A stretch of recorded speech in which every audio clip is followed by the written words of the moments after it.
Meus irmãos em Cristo, a paz do Senhor Jesus, muito obrigado pela sua audiência, pela sua atenção, por estar nos assistindo. Que Deus em Cristo te abençoe, você e toda a sua família, em nome de Jesus. Eu trago uma palavra do coração de Deus para os nossos corações neste momento, que está registrado no livro do profeta Jeremias, capítulo de número 13, do versículo 1 até o versículo de número 11. Vamos para o que Deus tem para falar conosco através deste texto sagrado. Jeremias, capítulo 13, do versículo 1 até o versículo 11. Assim me disse o Senhor: vai e compra um cinto de linho e põe-no sobre os teus lombos, mas não o metas na água. E comprei o cinto conforme a palavra do Senhor, e pus sobre os meus lombos.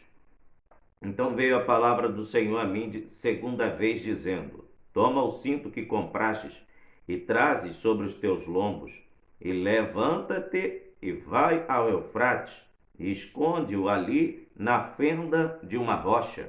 E fui e escondi junto ao Eufrates, como o Senhor me havia ordenado.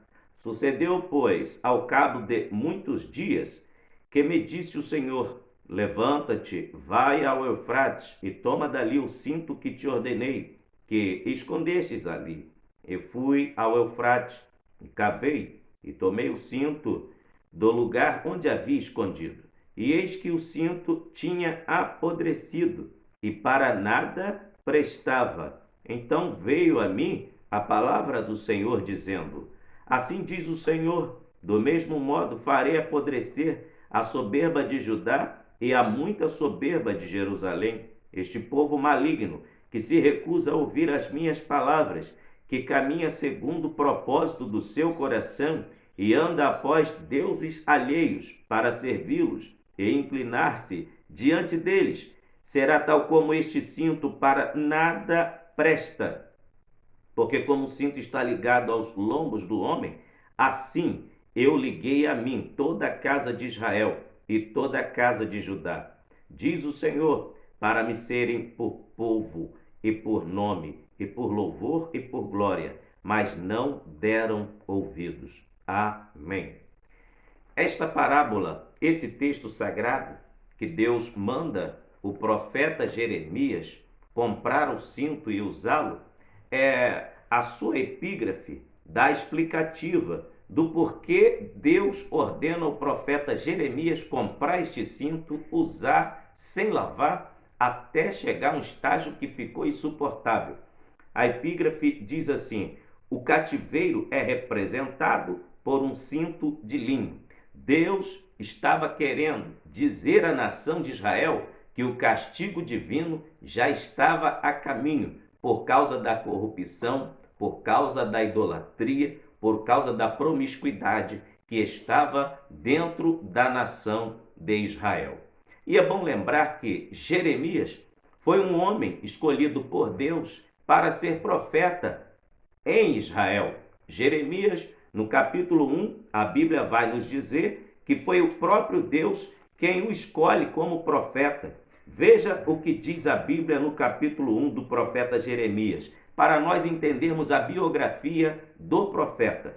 Palavra de Jeremias, filho de Uquias, dos sacerdotes que estava em Anatote, na terra de Benjamim. A ele veio a palavra do Senhor nos dias de Josias, filho de Amon, rei de Judá, no 13º ano do seu reinado. Ele veio também nos dias de Joaquim, filho de Josias, rei de Judá, até ao fim do 11º de Zedequias, filho de Josias, rei de Judá, até que Jerusalém foi levado em cativeiro no 5º mês. Assim veio a palavra do Senhor, dizendo: antes que eu te formasse no ventre te conheci, e antes que saísse da madre te santifiquei, e as nações te dei por profeta. Deus havia tido um propósito na vida de Jeremias. Deus já havia o escolhido antes mesmo do seu nascimento.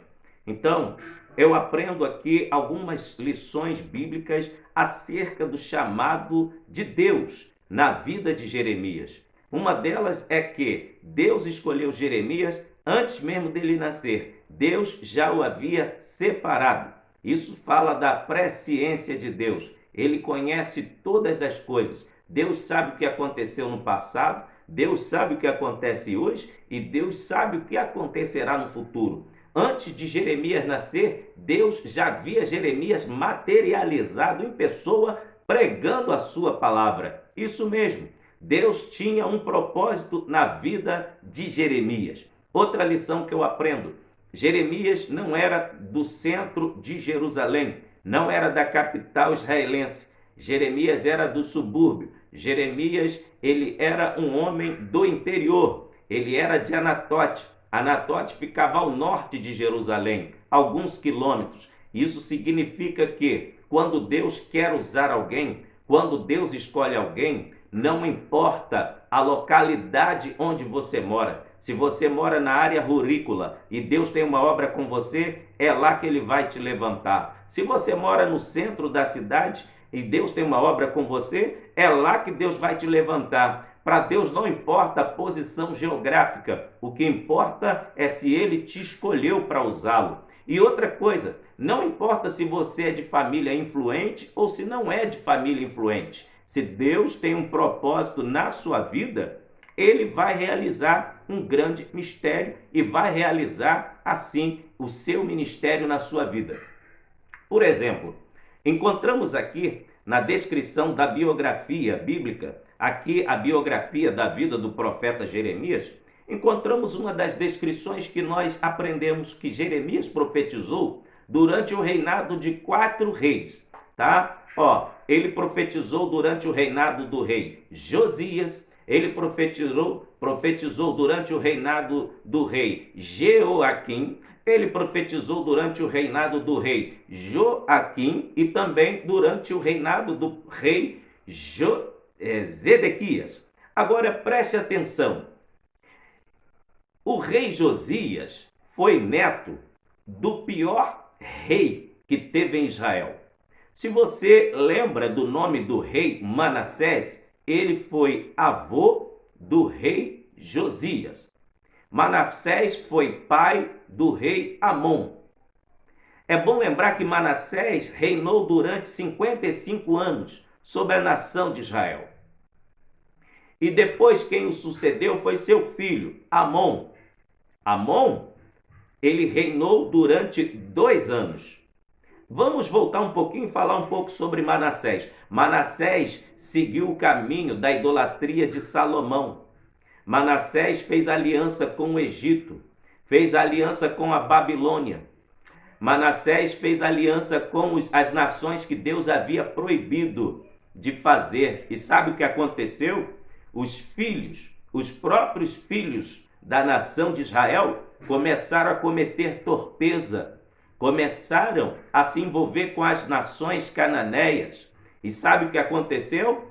Rapidamente, o Deus de Israel quase é totalmente esquecido pela nação, por causa do pecado da prostituição, da idolatria, por causa do pecado de assassinato, do furto, por causa de vários pecados que a nação estava cometendo. Os próprios sacerdotes se contaminaram na época, porque da onde era para vir um exemplo não estava vindo. Agora deixa eu te dizer algo aqui. Por causa do ímpio rei Manassés, que no final se arrependeu, mas ele não aboliu a idolatria da nação de Israel. Quando Manassés morre, quem sucede Manassés? O seu filho Amon. Amon então dá sequência com toda a força dos pecados que o seu pai havia introduzido na nação de Israel. E quando Amon morre, quem sucede Amon é o rei Josias. Por que eu estou falando um pouco sobre a história de Israel? Para você entender o período em que Jeremias profetizou e até mesmo o período que está datado esta parábola que eu estou pregando aqui, que está no capítulo 13 de Jeremias. Foi no período do reinado do rei Josias. Quando Josias começa a reinar, ele estava com 8 anos de idade. E quando faziam 13 anos que Josias estava no seu reinado, aí Deus levanta Jeremias como profeta da nação de Israel. Agora deixa eu te dizer mais um detalhe que está intrínseco na revelação bíblica. Retrocedendo um pouco, quem foi Manassés? Um homem ímpio, o avô do rei Josias. Quem foi Amon? Um rei ímpio, o pai do rei Josias. Mas só que quando Josias faz 16 anos, ele começa a reformar o templo. Ele não aceitou a forma que o templo do Deus de Israel estava. Então ele contrata obreiros, várias pessoas das suas áreas, pedreiros, engenheiros, os arquitetos, os pintores, todos que tinham as suas obrigações, eles foram para realizar a reforma do templo. E o que acharam?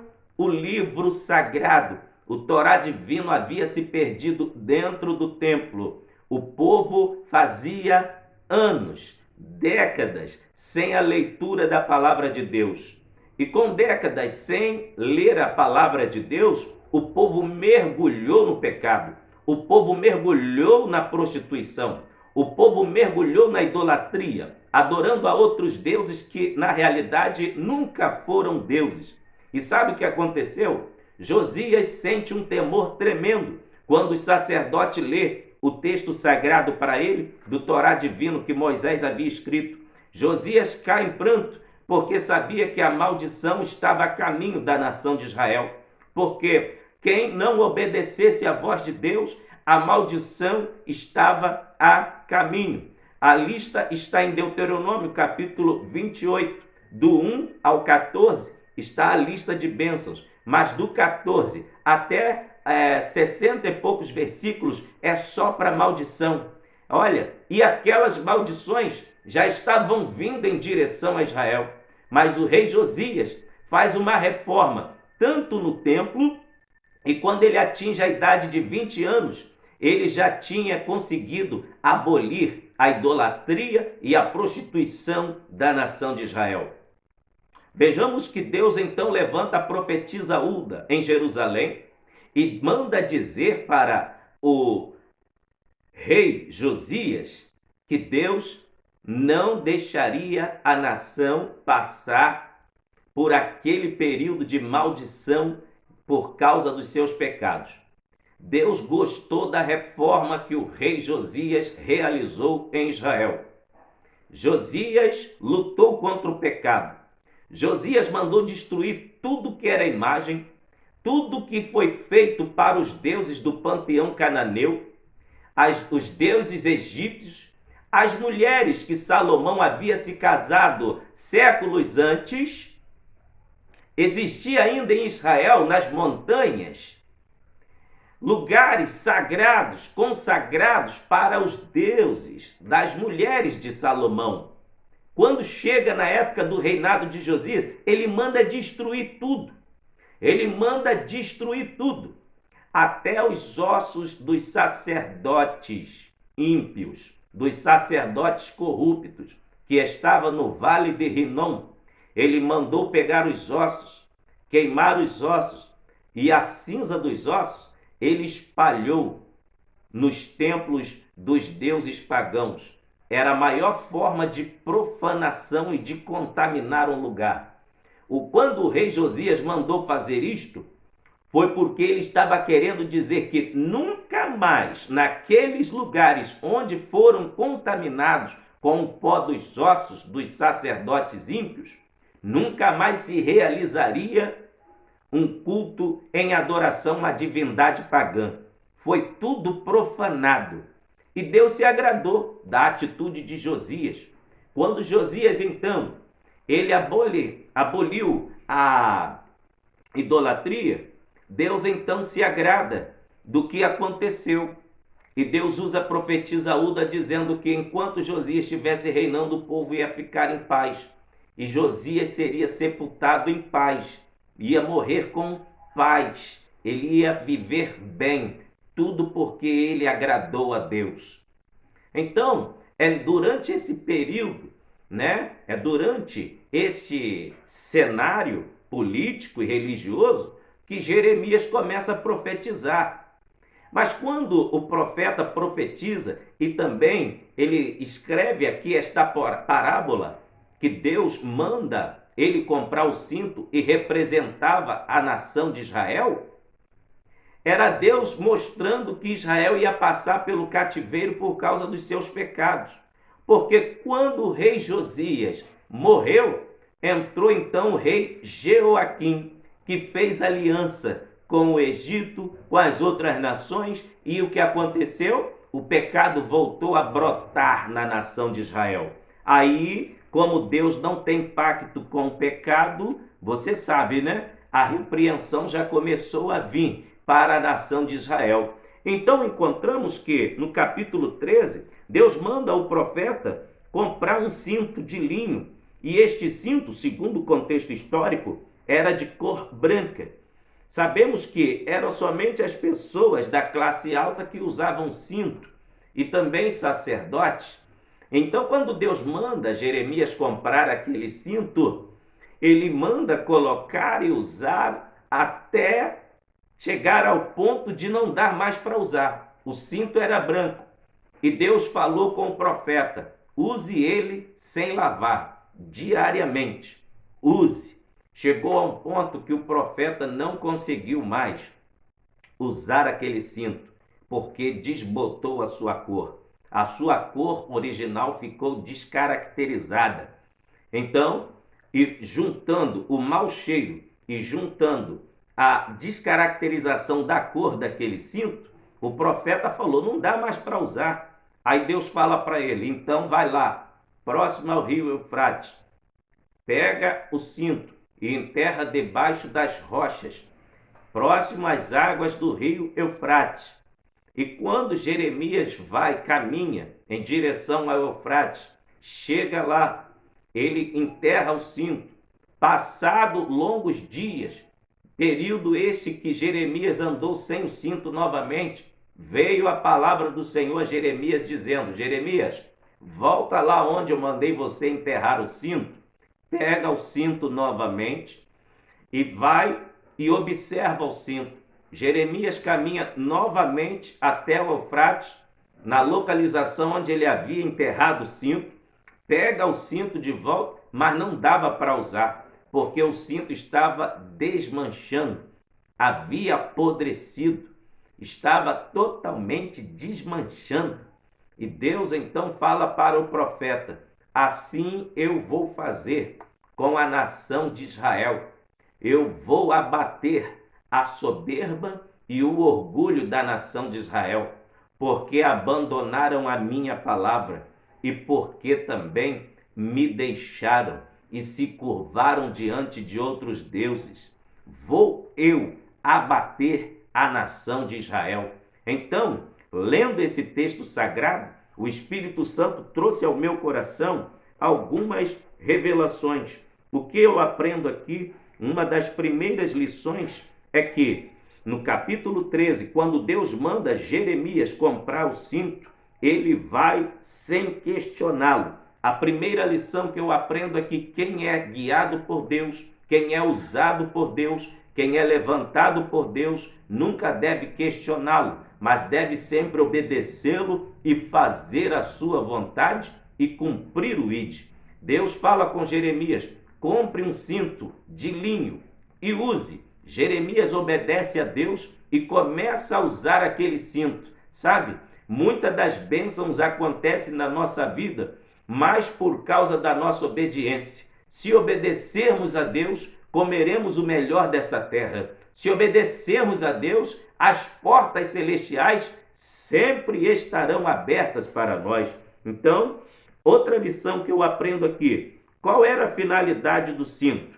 Vejamos no versículo 11: porque como o cinto está ligado aos lombos do homem, assim eu me liguei a toda a casa de Israel e a toda Judá. Deus estava mostrando para Jeremias que enquanto ele usava aquele cinto atrelaçado à sua cintura, estava simbolizando a união de Deus com Israel. Deus chamou a nação de Israel para andar grudada nele, para andar com ele, para andar ligada com ele, assim como aquele cinto estava ligado à cintura do profeta Jeremias. O cinto era de cor branca. Sabe o que significa isto? O branco significa pureza, virgindade, santidade. E a Bíblia diz que o linho, em Apocalipse, representa as justiças de Deus. Então Israel era santidade e Israel vivia em justiça no início de caminhada diante de Deus. Preste atenção para uma segunda lição, uma próxima lição que nós aprendemos aqui. A cor branca relembra os israelitas o caráter santo que deviam apresentar como nação santa diante de Deus. Veja o que está em Êxodo, capítulo 19, versículo 6. E vós me sereis reino sacerdotal e povo santo. Estas são as palavras que falarás aos filhos de Israel. O propósito divino era que, através de Israel, o Deus de Israel, o Senhor Criador do universo, dos céus e da terra, fosse conhecido mundialmente a partir da pregação da nação de Israel. Mas veja o que discorre o texto sagrado, enquanto nós vamos aprendendo as lições sobre o linho o cinto de linho que Jeremias usou. Agora veja a próxima lição, está no versículo 2. E comprei o cinto conforme a palavra do Senhor e pus sobre os meus lombos. Preste atenção em um detalhe aqui. Quando o profeta obedece a Deus e ele compra o cinto de linho e põe sobre os seus lombos, aquele cinto passou a ser propriedade do profeta.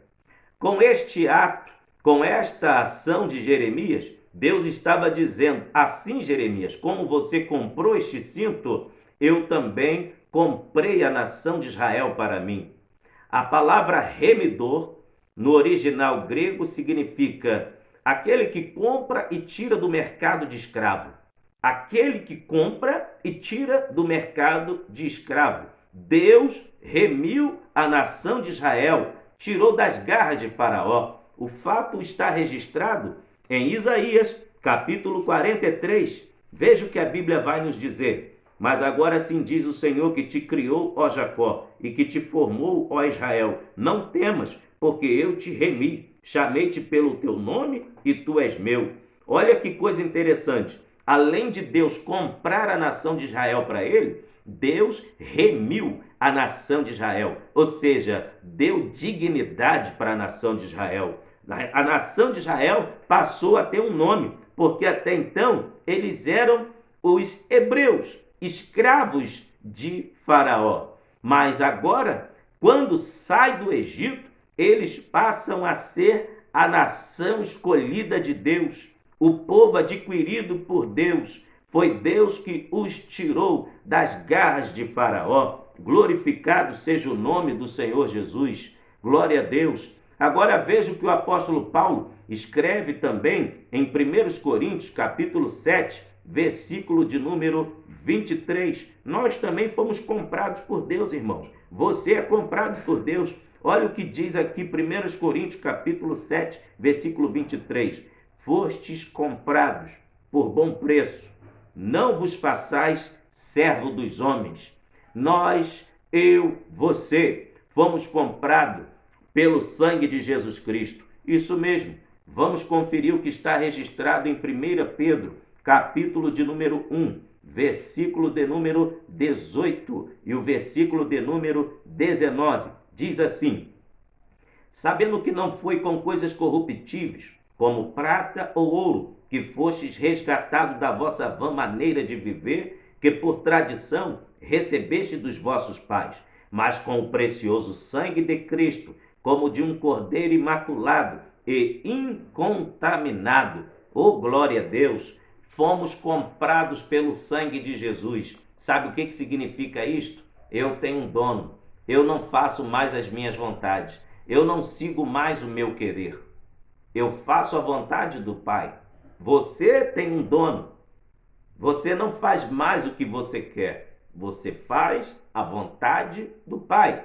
Aquele que é comprado pelo sangue de Jesus, ele vive a vontade de Deus, mas não anda mais segundo a sua própria vontade, porque o próprio Espírito Santo introduz em nós a vontade de Deus, o desejo de obedecermos a Deus, a alegria em fazermos a obra de Deus. Mas, veja, Israel então passou a ser propriedade de Deus, assim como o cinto era propriedade exclusiva do profeta Jeremias.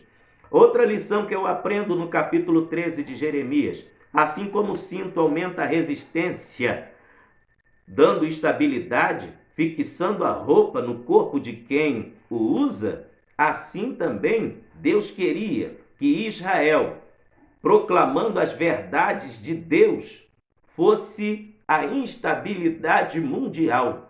Queria Deus que, através da nação de Israel, a proclamação de sua palavra fosse introduzida no mundo a partir dos judeus, porque não existe outra fonte de estabilidade a não ser pela palavra de Deus. Não existe outra plataforma que te deixe estabilizado que não seja a palavra de Deus. Mas veja, não foi assim que aconteceu. Israel deu as costas para Deus. Outra lição que eu aprendo com o cinto: o cinto era também parte ornamental das vestes sacerdotais.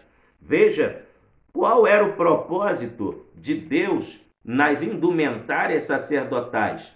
Nós vamos apresentar aqui em Êxodo capítulo 28 qual era o propósito de cada peça indumentária dos sacerdotes.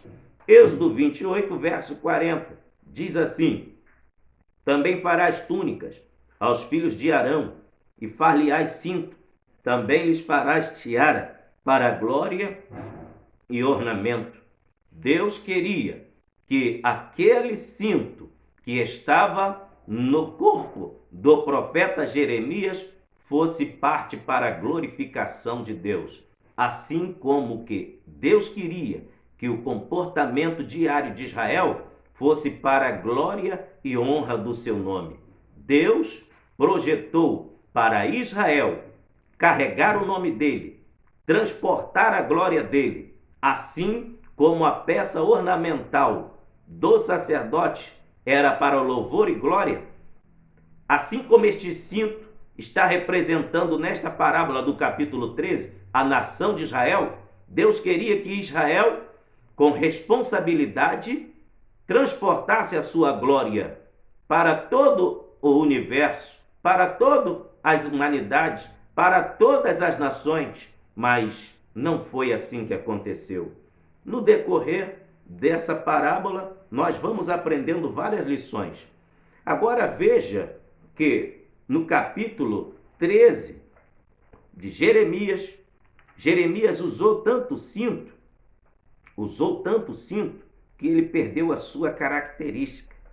O cinto de branco foi ficando encardido, e de encardido foi ficando sujo. Por quê? Essa sujeira que estava no cinto está representado em uma ordem que Deus havia dado a Jeremias: use o cinto, mas não lave o cinto, não meta-lhe na água. Sabe qual foi o motivo do cinto ter ficado todo encardido, sujo, mal cheiroso? Ele perdeu a sua característica, foi falta d'água. Assim como esse cinto ficou sem condição nenhuma para uso, a nação de Israel perdeu a sua utilidade totalmente para Deus. Sabe por quê? A água aqui na tipologia bíblica representa a palavra de Deus. Quando o povo dá as costas para Deus, o pecado fica abundante. E tem uma coisa: Deus não compactua com o pecado. Deus não anda com quem vive no pecado. Deus não tem parte com quem ama o pecado. A nação de Israel abraçou o pecado, voltou para a idolatria. Com a morte do rei Josias, que aboliu a idolatria, voltou a prostituição, a idolatria, a queima de incenso para Baal. Até as mulheres em Israel estavam engravidando propositalmente para oferecer os seus filhos a Moloque. Sabe o que significava isso? Ritual de magia negra. Isso mesmo, assassinato de bebês. Quando as crianças nasciam, eles iam no templo adorando a Baal, acendiam incenso, jogavam os bebês dentro das fogueiras e dizia: obrigado, Baal, por ter enviado chuva. Obrigado, Baal, por aumentar o meu rebanho. Obrigado, Baal, por aumentar os meus cereais.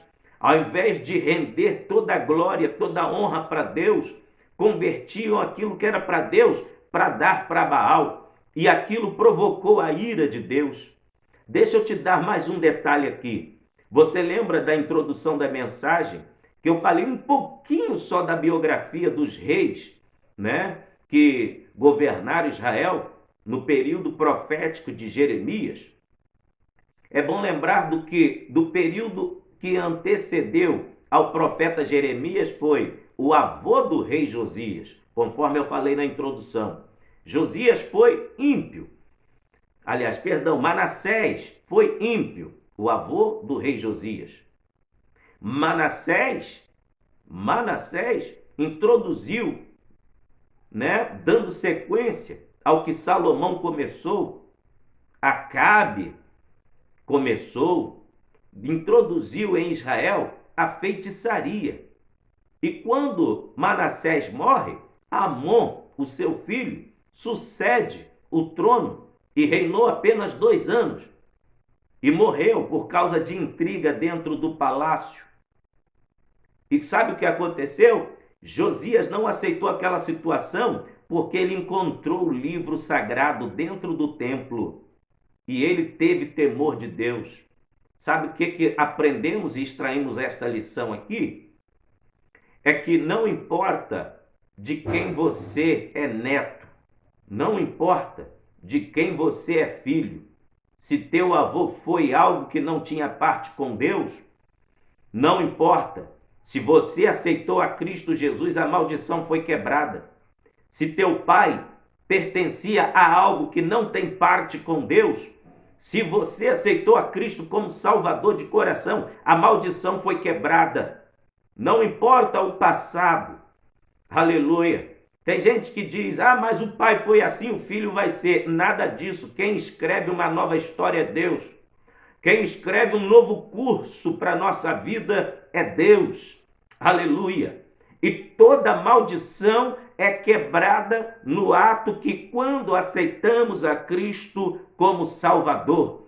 Se assim você crê, você que está me assistindo, não repousa mais maldição sobre a tua vida, porque você já aceitou a Cristo como Salvador. Não importa quem foi o seu tataravô, não importa quem foi o seu bisavô, não importa quem foi seu avô, não importa o que o teu pai e tua mãe fizeram no passado. Se você aceitou a Cristo como Salvador, a maldição já foi quebrada. Veja que Deus prometeu através dos lábios da profetisa Hulda para o rei Josias: você, por causa disto, vai ter paz e abundância na sua vida enquanto você viver, e você vai ser sepultado com paz. E assim sucedeu durante o reinado de Josias e na vida de Josias. Então, o que eu aprendo aqui é que o povo começou a viver sem temor de Deus. O povo ficou como aquele cinto, abraçou a idolatria, perdeu a sua característica. O cinto ficou descaracterizado a tal ponto que não dava para Jeremias usar mais. E Deus dá uma ordem a Jeremias: vai lá, enterra o cinto. Foi isto que aconteceu. Olha o que diz no capítulo 2 de Jeremias, no versículo 1 ao 3, Deus trazendo à memória do povo como eles eram santos diante da sua presença. Vai e clama aos ouvidos de Jerusalém, dizendo: assim diz o Senhor, lembro-me de ti, da beneficência da tua mocidade e do amor dos teus desposórios, quando andavas após mim no deserto, numa terra que se não semeava. Então Israel era santidade para o Senhor, e era as primícias da sua novidade.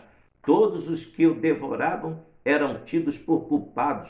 O mal vinha sobre eles, diz o Senhor. Veja como Deus usa o profeta Jeremias aqui para lembrar a nação de Israel de quando que Israel era abençoado 100%, quando ele era totalmente dependente de Deus.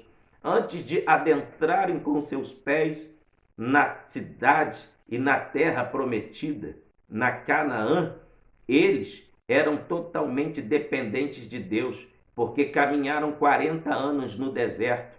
Olha quanta bênção que Deus fez acontecer no deserto.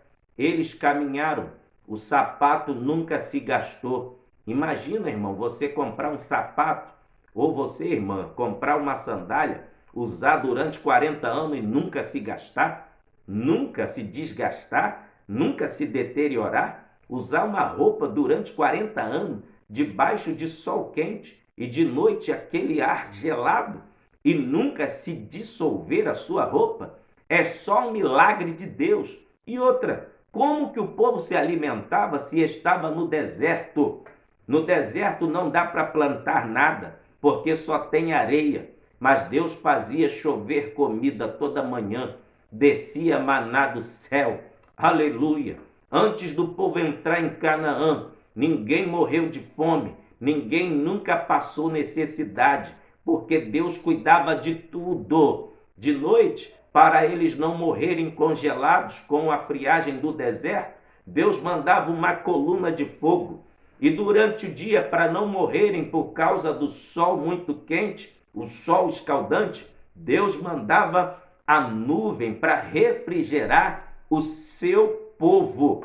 Glória seja dada ao nome do Senhor. E sem Israel semear qualquer planta, sem eles se tornarem uma nação agrícola, porque eles tinham acabado de sair do Egito, Deus fazia descer maná do céu.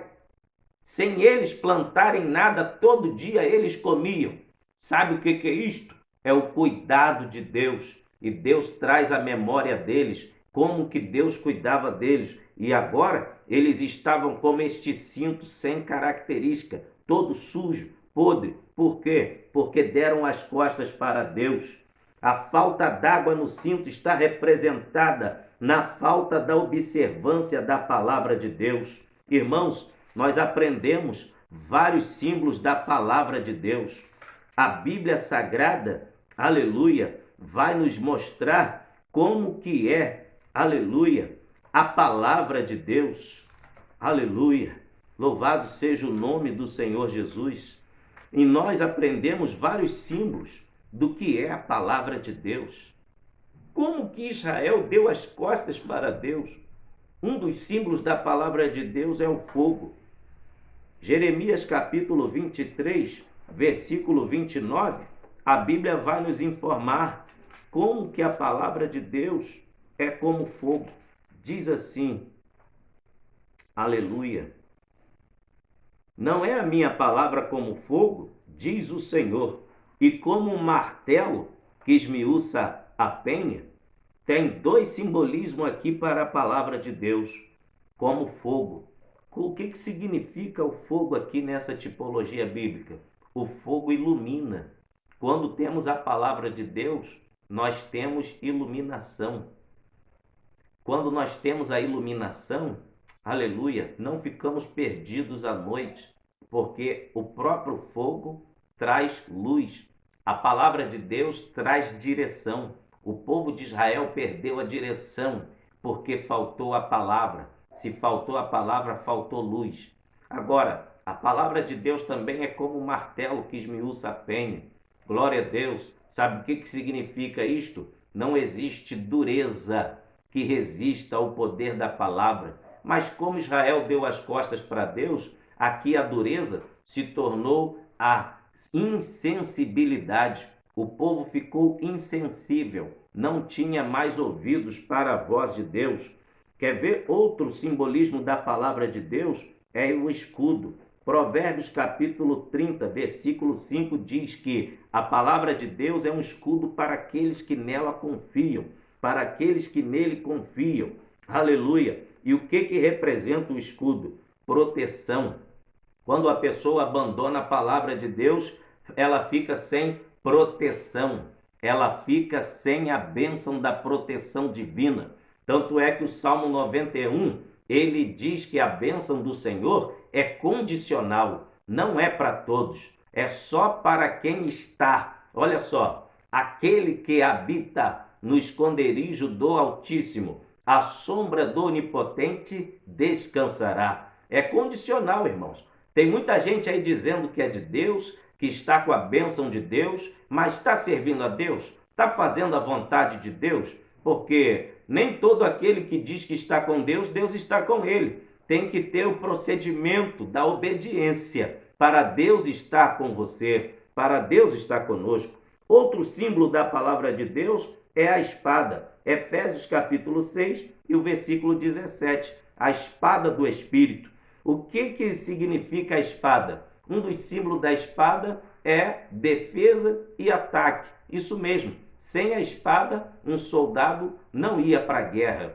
Como que ele ia vencer uma batalha sem o principal armamento, que era a espada? Sem a palavra de Deus, Israel estava totalmente desarmado, vulnerável para o inimigo atacá-lo. Outro símbolo da palavra de Deus é a lâmpada. Salmo 119, versículo 105.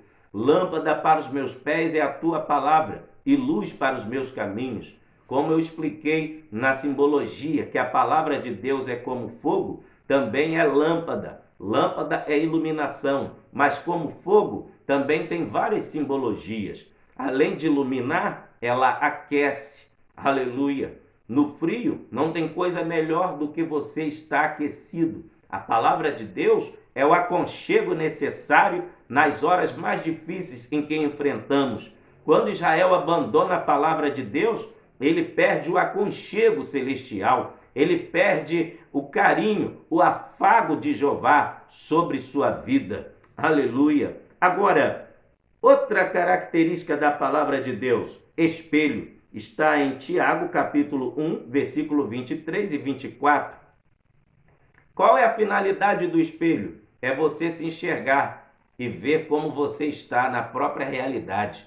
Quando Israel abandona Deus, ele perde a sua característica, como este cinto perdeu. Por quê? O cinto de branco ficou totalmente sujo, encardido, sem condição nenhuma para uso. E o espelho aqui, qualquer cidadão tem um espelho dentro de casa, porque antes de sair, todo mundo tem que se olhar no espelho, ver qual é a sua verdadeira realidade. O espelho nunca mente para ninguém. Ele vai dizer para você como você está e quem você é. O seu espelho não tem condição de mudar a cor da sua pele. O seu espelho não tem condição de mudar a sua fisionomia. Ele vai mostrar você do jeito que você é. E a palavra de Deus é o espelho que nos mostra como que nós estamos diante de Deus. Se é para continuarmos da forma que estamos ou se tem algo em nós para nos consertarmos. Aleluia! E Israel, abandonando a Deus, dando as costas para Deus, perdeu totalmente a sensibilidade de entender quando ele está errado, tem que dar um passo atrás, voltar para o altar da humilhação, se humilhar e se consertar diante de Deus. Aleluia!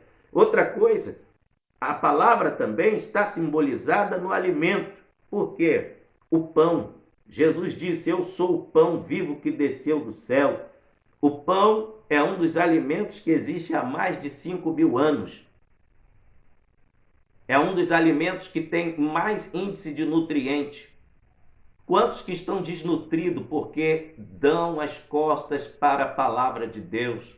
Israel desnutriu-se espiritualmente porque deu as costas para Deus. Também um dos simbolismos da palavra de Deus é a água. Efésios capítulo 5, versículo 26. Paulo diz que a igreja tem que estar purificada com a lavagem da água pela palavra. É a água que purifica, é a água que hidrata, é a água que é a principal virtude da vida. Sem a água, nenhum ser humano sobrevive.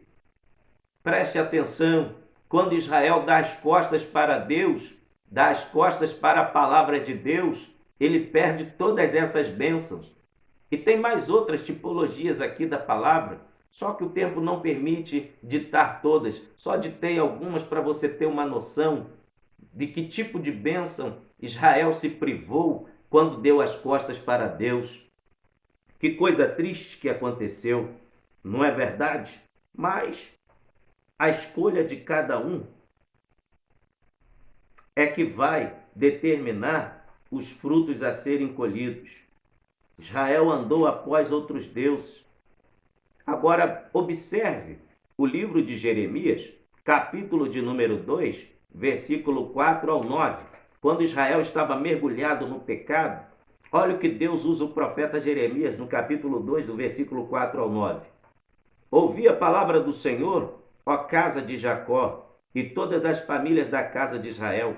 Assim diz o Senhor, que injustiça acharam vossos pais em mim, para se afastarem de mim, indo após a vaidade e tornando-se levianos, e não disseram: onde está o Senhor, que nos fez subir da terra do Egito, que nos guiou através do deserto por uma terra de ermos e de covas, por uma terra de sequidão e sombra de morte, por uma terra em que ninguém transitava e na qual não morava homem algum. E eu vos introduzi numa terra fértil, para comerdes o seu fruto e o seu bem, mas quando nelas entrastes, contaminastes a minha terra, e da minha herança fizestes uma abominação. Os sacerdotes não disseram: onde está o Senhor? E os que tratavam da lei não conheceram os pastores, prevaricaram contra mim, os profetas profetizaram por Baal e andaram após o que é de nenhum proveito. Portanto, ainda pleitearei convosco, diz o Senhor, e até com os filhos de vossos filhos pleitearei. Deus aqui, nessa passagem bíblica, promete que aquela geração experimentaria o cativeiro e também após aquela geração, ou seja, os filhos daqueles estariam nascendo no cativeiro e experimentariam o que é o peso da mão de Deus por causa da desobediência. Encontramos aqui no versículo 7 que Deus está dizendo, no capítulo 2, versículo 7 de Jeremias, que o povo deu mais valor à bênção do que o abençoador. Quando o povo foi introduzido na terra que manava leite e mel, o povo deu as costas para Deus. Não foi grato. Quantos que estão na casa de Deus dá mais valor à bênção que recebe do que ao próprio Deus? E isto atrai uma sequência de maldição. Agora veja outro tipo de pecado que Israel estava cometendo, e já estamos partindo para o final da mensagem. Olha o outro tipo de pecado que Israel estava cometendo, tá? E na figura do cinto que Jeremias usou, está a tipologia. Veja, Jeremias capítulo 7, versículo 1 ao versículo 4. A palavra que foi dita a Jeremias pelo Senhor, dizendo: põe-te à porta da casa do Senhor e proclama ali esta palavra, e dize: ouvi a palavra do Senhor, todos de Judá, vós os que entrais por estas portas, para adorardes ao Senhor. Assim diz o Senhor dos Exércitos, o Deus de Israel: melhorai os vossos caminhos e as vossas obras, e vos farei habitar neste lugar. E vós não fieis em palavras falsas, dizendo: templo do Senhor é do Senhor este. Sabe o que Deus estava falando através do seu servo nesta passagem bíblica? É que o povo estava achando que uma vida de religiosidade tinha concordância com santidade. Não tem nada a ver. Uma coisa é você ser religioso, pertencer à religião. Agora, viver a santidade que Deus exige é totalmente diferente. Aqui Israel estava apenas marcando um cartão de ponto, como um funcionário que vai para a empresa. Vou dar um exemplo aqui. O horário dele entrar na empresa e começar a receber, o seu horário é de 7 da manhã até as 5 da tarde. Digamos que o funcionário foi para a empresa, mas não estava a fim de trabalhar. Ele entra, marca o cartão e fica dentro da empresa andando o dia inteiro, marcou o cartão. E o patrão é obrigado a pagar o dia dele a partir do que o cartão foi marcado na máquina. Só que ele, por ser uma pessoa infiel, fica andando na empresa para baixo e para cima e não faz nada, absolutamente nada. Quando dá 5 horas da tarde, ele tem a cara de pau de ir lá na máquina de cartão, bate o cartão e vai embora para casa. Como ele não tem consciência, por não ter o Espírito Santo, ele vai, janta, dorme tranquilo, no outro dia repete tudo de novo. Assim Israel estava diante de Deus, vivendo uma vida de religiosidade. Iam para o templo e dizia: casa de Deus, templo do Senhor, templo do Senhor.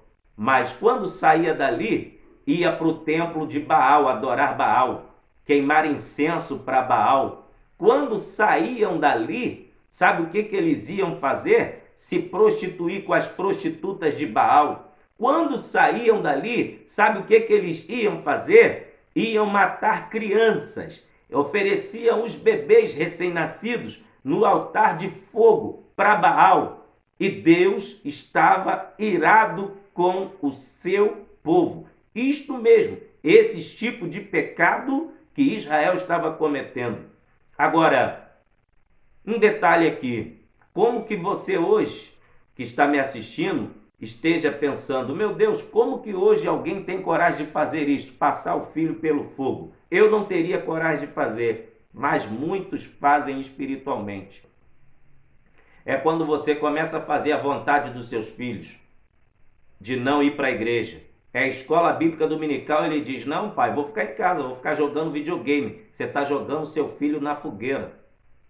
É quando é dia de culto, teu filho faz pirraça e diz: eu não vou para a igreja. Aí você deixa ele em casa de cara para a televisão. Aí é a mesma coisa que você está oferecendo a ele no altar de Moloque. Está jogando o seu filho para a fogueira. Mais tarde, quando ele crescer, de tanto você fazer a vontade dele dizer que não quer ir para a igreja, sabe o que vai acontecer? Se Jesus não tiver misericórdia, ele vai dar as costas para Deus, porque você fez todas as vontades dele. Se teu filho fez beicinho, fez pirraça, você tem que falar: já estou te vendo cantando lá no conjunto. Que história é essa de ficar em casa? Ah, pai, eu estou cansado, não vou para a escola dominical não. Já estou te vendo lá respondendo todas as perguntas bíblicas que a professora da sua classe vai te fazer. Se arruma, vamos embora. Sabe por quê? O sacerdote do lar é o pai e a mãe. A Bíblia diz: ensina o menino no caminho que deve andar, porque quando ele crescer, não se desviará dele. Muitos filhos de crentes estão desviados hoje, culpa de pai e de mãe que fez vontade de filho. Não estou dizendo que você não pode ser flexível com o seu filho. Claro que tem que ser, mas quando se trata dos assuntos de Deus, não se deve brincar. Observe se teu filho está amando a palavra de Deus. Observe se teu filho está na direção certa, porque Deus vai pedir conta a você, que é pai, que é mãe. Israel havia desobedecido, dando as costas para Deus. Só ia para o templo como um ato de religiosidade. Deus não quer religioso, Deus quer verdadeiros adoradores. Aleluia! Agora veja o capítulo 7, versículo 8 ao 11, como que Deus estava triste com a nação de Israel. Na representação do cinto sujo, olha Jeremias capítulo 7, versículo 8 ao 11. Olha o que diz: Eis que vós confiais em palavras falsas, que para nada vos proveitosas é. Furtareis vós e matareis? Cometereis adultério? E jurareis falsamente? Queimareis incenso a Baal? Andareis após outros deuses que não conhecestes? E então vireis e vos poreis diante de mim nesta casa, que se chama pelo meu nome, e direis: somos livres, podemos fazer todas estas abominações? Pois esta casa que se chama pelo meu nome virou uma caverna de salteadores aos vossos olhos. Eis que eu mesmo vi isto, diz o Senhor. Então está aqui o próprio Deus falando, que não foi ninguém que contou para ele, não. Foi ele mesmo que viu todos os atos pecaminosos da nação de Israel. Ele mesmo diz no final do verso 11 do capítulo 7, eu mesmo vi, diz o Senhor. Como está a sua conduta de vida? Como está a sua vida diante do altar de Deus? Porque Deus está te vendo. Deus está me vendo. Aleluia. Salmo 139, a Bíblia diz: para onde fugirei da tua face? Ou para onde fugirei do teu espírito? Se subir aos céus, tu aí estás. Se no céu fizer a minha cama, tu também vai estar. Se eu for às profundezas do mar, teu espírito também está lá. Se fores às profundezas do inferno, também. Olha, em Apocalipse capítulo 1, verso 14, a Bíblia diz que os olhos do Senhor Jesus são como chamas de fogo. Sabe o que significa isto? Poder de penetração completo, sem interrupção. Os olhos do Senhor Jesus são mais poderosos do que o escaneamento de uma ressonância magnética. Os olhos do Senhor Jesus são mais penetrantes do que o escaneamento de uma tomografia computadorizada. Os olhos do Senhor Jesus é muito mais penetrante do que um binóculo de infravermelho, de lente infravermelho. Deus está falando aqui nesta hora que através dessa lista de pecado que Israel cometeu, já tinha chegado ao limite e estava chegando a hora da cobrança. Aleluia! No final da parábola, o cinto foi inutilizado. Veja o versículo 7 de Jeremias capítulo 13. Já estamos caminhando para o final. E fui ao Eufrates e cavei e tomei o cinto do lugar onde havia escondido. E eis que o cinto tinha apodrecido e para nada prestava. É Deus que tem o controle da história. Nada, meus irmãos, foge do controle dele. Deus é especialista em destruir a soberba. Olha o que ele diz em 1 Samuel, capítulo 2, versículos 6 a 8. O Senhor é que tira a vida e a dá, faz descer a sepultura e faz tornar a subir dela. O Senhor empobrece e enriquece, abaixa e também exalta, levanta o pobre do pó e desde o esterco exalta o necessitado, para fazer assentar entre os príncipes, para fazer herdar o trono de glória, porque do Senhor são os alicerces da terra, e assentou sobre eles o mundo. É Deus que tem o controle. Olha também o que a Bíblia vai dizer em Hebreus, capítulo 4, versículo 13. Porque nada fica oculto diante de Deus, meus irmãos. Tudo que é errado, sem santidade, sem comprometimento com Deus e comprometido com o pecado, não está comprometido com o padrão divino, será inutilizado por Deus igual esse cinto foi inutilizado. Sabe por quê? Os olhos do Senhor são como chamas de fogo. Olha o que diz Hebreus 4,13. e não há criatura alguma encoberta diante dele. Antes, todas as coisas estão nuas e patentes aos olhos daquele com quem temos de dar conta. Em outra tradução, aos olhos daquele com quem temos de tratar. Aleluia! Finalizamos então esta mensagem e eu caminho para o final dizendo que, nesta parábola, tratando-se do rio Eufrates, onde o cinto foi enterrado, segundo a topografia bíblica, que é a matéria da geografia, que nos mostra os dois braços do Eufrates desemboca no rio Quebar. Então, à luz da revelação bíblica, quando Deus manda Jeremias enterrar o cinto no Eufrates, era uma sinalização de onde viria a invasão do exército de Nabucodonosor, por aquele endereço, e onde foi de fato que aconteceu. Israel caminhou milhas de quilômetros, sendo levado cativo para a Babilônia, e lá passou 70 anos no cativeiro. De livre voltou a ser escravo por causa da desobediência.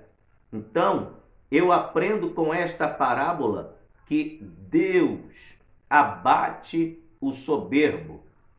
Deus trata com tratamento de choque aquele que dá as costas para a sua palavra, porque está registrado na Bíblia Sagrada que Israel era o povo de Deus, e aquele que é de Deus não pode dar as costas para a obra de Deus. Agora, tratando-se no ângulo espiritual, quem é o Israel de Deus hoje? Sou eu e você. Gálatas capítulo 3, versículo 7 vai dizer: todo aquele que aceita Cristo pela fé se torna filho de Abraão. Então eu e você somos o Israel de Deus. Como que está a nossa característica diante de Deus? É uma mensagem reflexiva. É uma mensagem para nós pensarmos, raciocinarmos como está o nosso relacionamento com Deus. Aleluia! Como é que está o nosso relacionamento com Deus? Glorificado seja o nome do Senhor. A Bíblia afirma que os que são de Deus são diferentes. Deus chamou a nação de Israel para ser diferente. Malaquias capítulo 3, versículo 18, a Bíblia vai dizer: então outra vez vereis a diferença entre o ímpio e o justo, entre o que serve a Deus e o que não serve. Não dê as costas para a palavra de Deus. Ame a palavra de Deus. Obedeça a palavra de Deus. E para finalizar, em Mateus, capítulo de número 5, a Bíblia vai dizer qual é a finalidade do servo do Senhor neste mundo. Deus nos chamou para fazermos a diferença. Mateus capítulo 5, versículo 13 ao 16.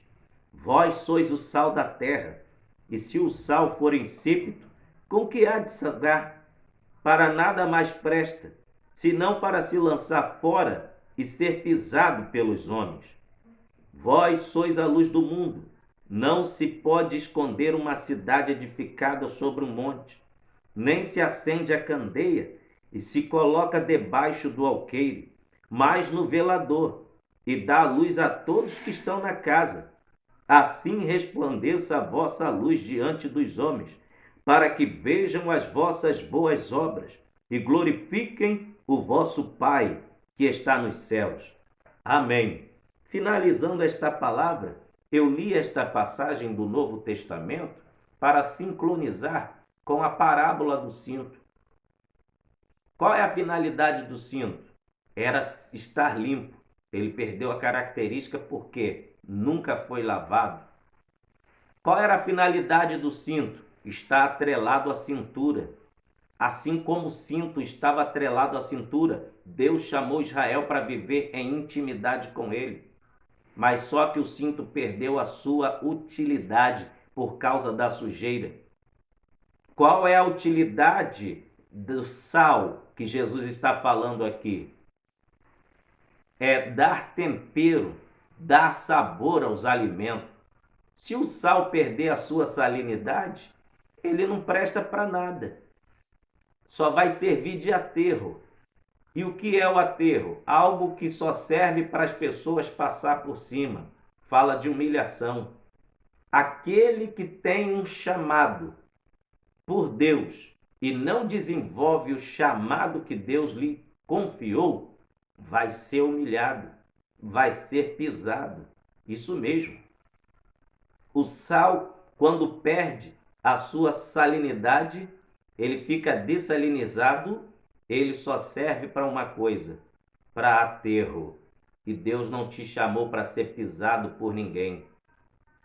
Comece a salgar, comece a dar tempero, comece a dar sabor na vida de outras pessoas. Qual é a finalidade do sal na comida? Dar um bom tempero para que a pessoa faça uma boa degustação. E qual é a finalidade do sal no nosso físico? Provoca sede. Quando comemos comida salgada, o nosso rim trabalha de tal forma que temos sede e manda a mensagem para o nosso cérebro, e aí nós vamos aonde? Na geladeira buscar água para beber, porque estamos com sede. As pessoas que vê Jesus na minha e na sua vida têm que sentir essa sede de ter o mesmo Jesus que eu tenho, que você tem. As pessoas, ao ver o nosso comportamento como sal de Deus aqui na terra, têm que dizer assim: eu preciso ser diferente, igual o pastor Márcio Gomes. Eu preciso ser diferente igual aquela irmã. Eu preciso ser diferente igual aquele irmão. Eu preciso ser um crente. E qual é a finalidade da luz? A luz foi feita para iluminar. Porque se a luz não acender, qual é a finalidade dela? Então, a luz não foi feita para ficar no lugar baixo. Jesus disse: não se acende a candeia e coloca debaixo da mesa. Tá? Jesus disse: não se acende a candeia e se coloca debaixo do alqueire, ou seja, da mesa, mas no velador, e dá luz a todos que estão na casa. O velador, ou seja, lugar alto. Você dentro da tua casa pode ver qual é a posição e qual o local que você coloca o bocal da lâmpada. No teto. Por quê? De lá de cima ilumina tudo. E qual é a posição que a igreja está espiritualmente? Nos altos, nos lugares mais altos. Por quê?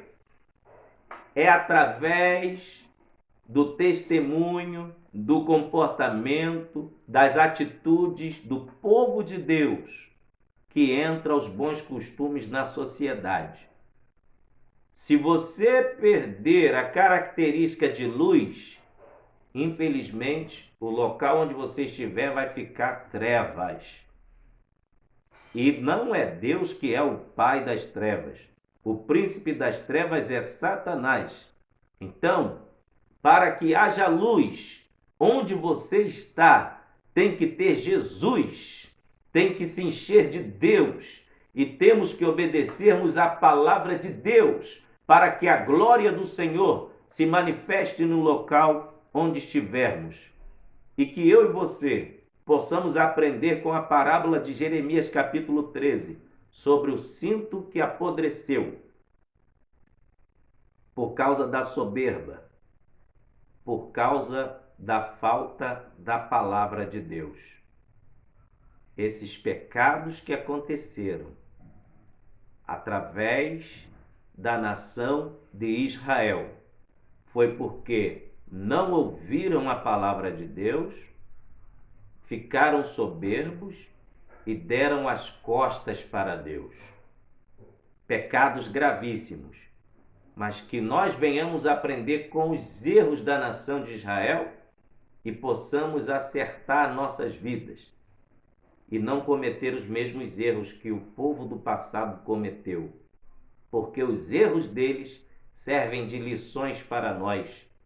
seguirmos em frente e sabendo qual a forma que Deus se agrada do nosso comportamento. Que Deus em Cristo te abençoe e nos abençoe em nome de Jesus. Amém. Até o próximo vídeo, querendo Deus. Amém.